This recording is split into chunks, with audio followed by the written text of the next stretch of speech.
Бәйрәм күрке булган тройкаларда бу көнне рәхәтләнеп олысы да, кешесе дә йөрде. Хуҗалары атларны бик матур итеп, бөтен күңелләрен җан җылысын биреп, яратып бизәгәннәр иде. Шыңлап торган кыңгыраулар тавышы әйтерсең сине ваемсыз балачак иленә алып кайта.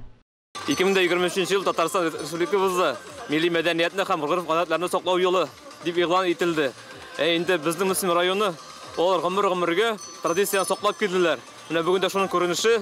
Без инде бүген апчактык тройкада бөтен халыкны, балаларны йөртәбез яңа алдыннан. Социаль челтәрнең файдалысы шул инде ул. Мен конно-спортивный мәктәпнең аргамакка подписана язылган инде. Шуңа күрә кичәгенә укыдым да, шушындый чара оештыра икәнен белдем. Һәм үзебезнең класс белән, Тукай мәктәбенең 5нче В классы белән шушы чарада катнашырга уйладык. Biz Kubak авылдан килдек, хаттар белән йөргәнебез юк. Балаларны үзебез матур итеп йөрергә килдек. Biz ot canlı kişiler. Ot bulsa bizden nişik diye aytayım, ikmek de bula, iş de bula.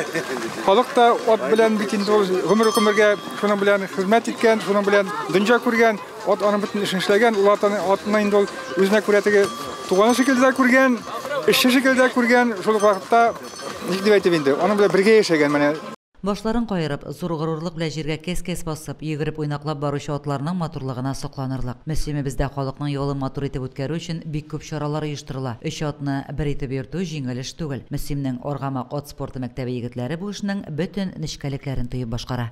Лилия Шәймиева, Динар Нуртдинов, Мөслим телевидениесе.